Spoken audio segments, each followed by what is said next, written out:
Venemaa on ametlikult kaotanud talvesõja Ukrainas.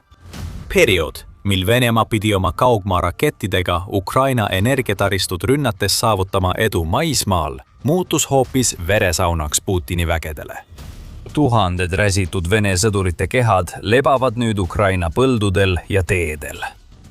Pärast talvist veresauna alustas Ukraina ulatusliku pealetungi, mis muudab kõik. Ukraina ei tohi valvsust kaotada. Venemaalt ähvardab endiselt oht, mis saabub kevadel ja mida käsitletakse videos hiljem. Siiski on see, et Ukraina muudab omaenda territooriumi Vene vägede jaoks tõeliseks talviseks põrguks. Väga suur asi ning Venemaa on tundnud selle mõju veresaunas, mille Ukraina on loonud. Numbrid on pärit Ukraina relvajõudude ülemjuhatajalt Oleksandr Sõrskilt. Ta ütleb, 3 talvekuu jooksul kõrvaldasime rohkem vaenlasi, kui nad said juurde tuua. Seda kinnitavad ka numbrid.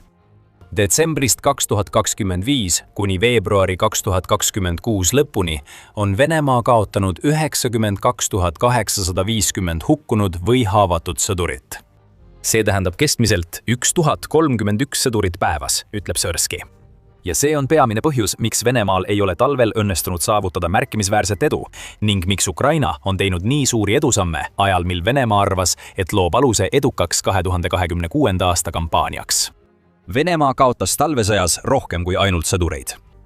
Tuhanded ühikud Vene tehnikat on hävitatud ja kasutuks muudetud Venemaa 2026. aasta pealetungi jaoks.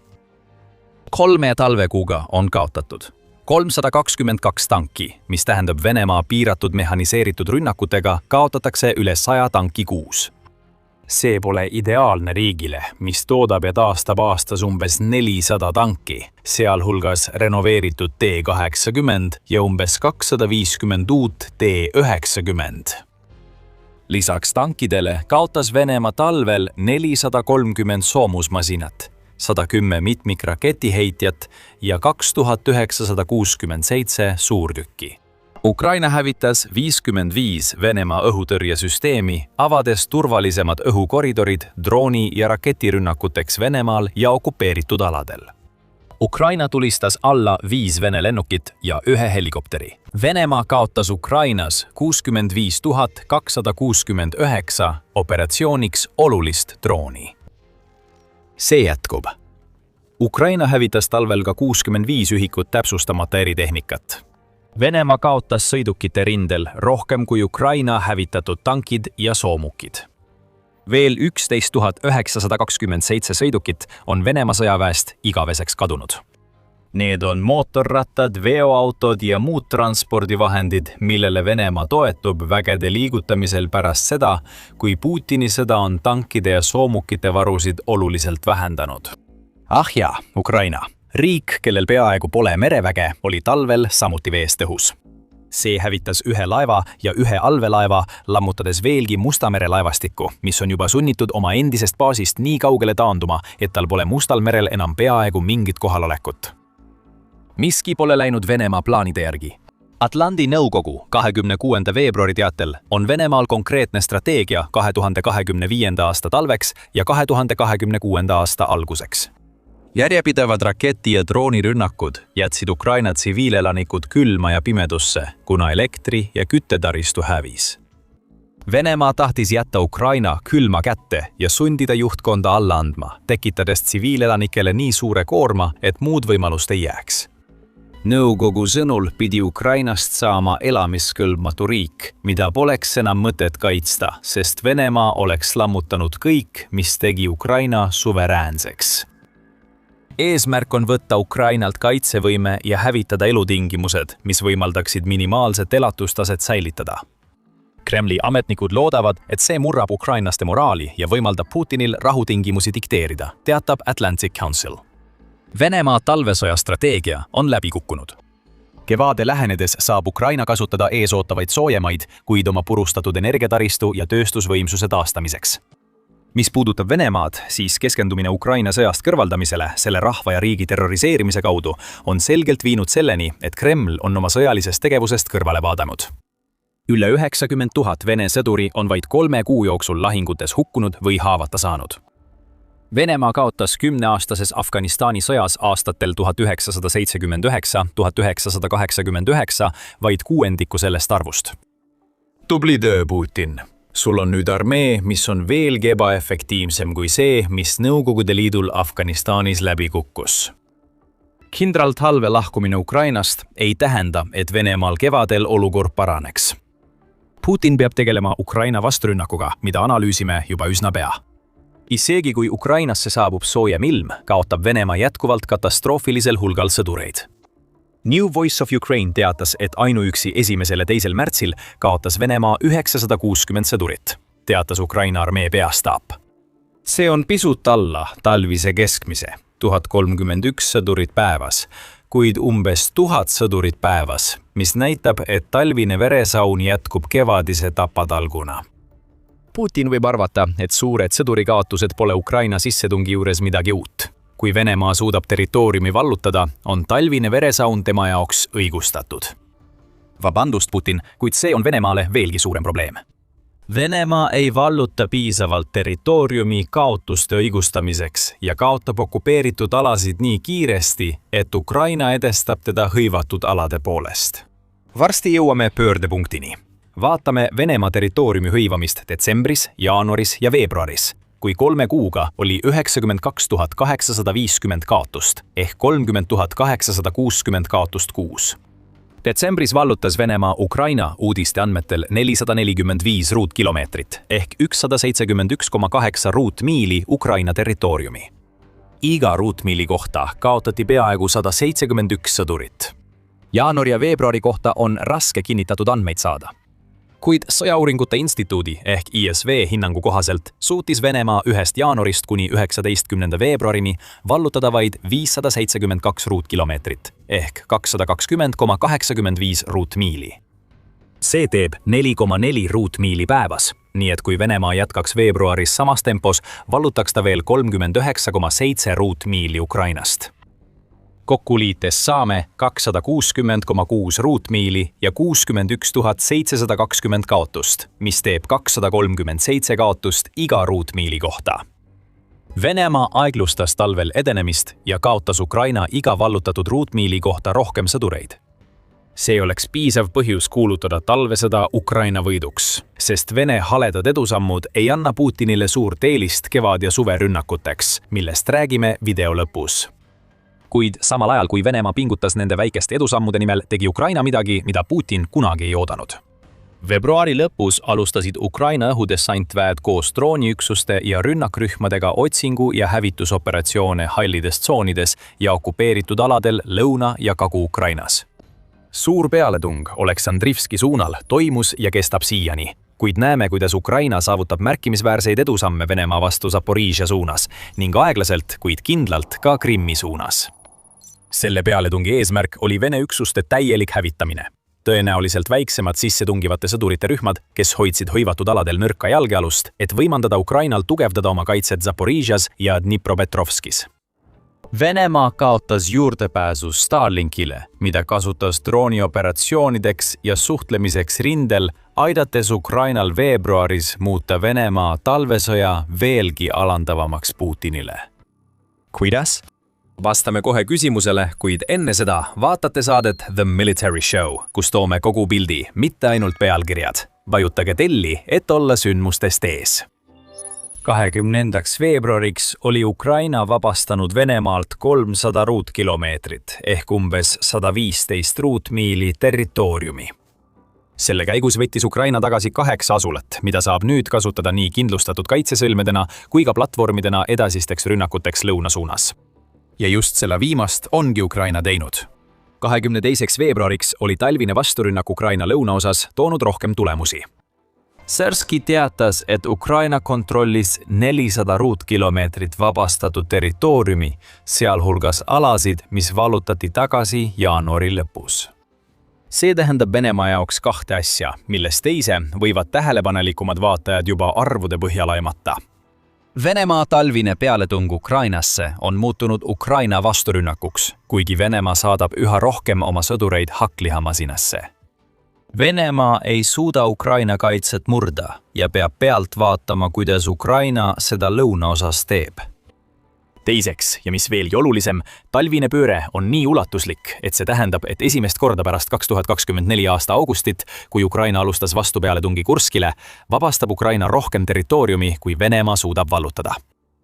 Euromaidan Press teatab, et Deep State luureprojekt väidab, et Venemaa vallutas jaanuaris ja veebruaris vähem territooriumi, kui ISVV teatas.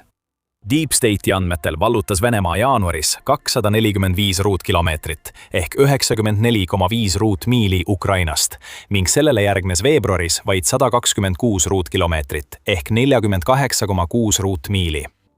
Kui andmed on õiged, vabastas Ukraina 2022 jaanuari lõpu ja veebruari vahel rohkem territooriumi, kui Venemaa samal ajal vallutas.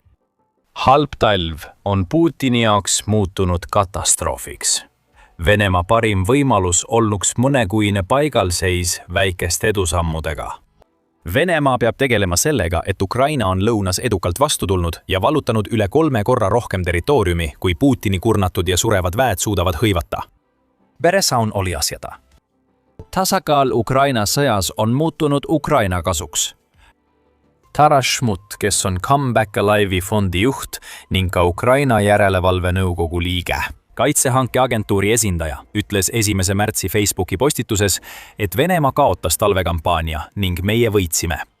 Kevade esimene päev, päikesepaisteline päev muutub pikemaks, ilm läheb järjest soojemaks, Ukraina jätkab oma võitlust. Rindejoonel hakkasime esimest korda kuude või isegi aastate jooksul vabastama rohkem territooriumi, kui kaotasime. See on suurim Ukraina derussifitseerimine, mida oleme aastate jooksul näinud. Ukraina muutis talvise veresauna täiemahuliseks pealetungiks, mis tõestab, et Venemaa on üha enam kurnatud jõud, samal ajal kui Putin üritab valmistuda kevadeks ja suveks, mis peaksid tooma Venemaa vägedele suuri võite. Siiski on selle kõige juures üks oluline märkus. Kuigi Ukraina talvekampaania on olnud muljetavaldav, ei ole praegu aeg kaotada valvsust.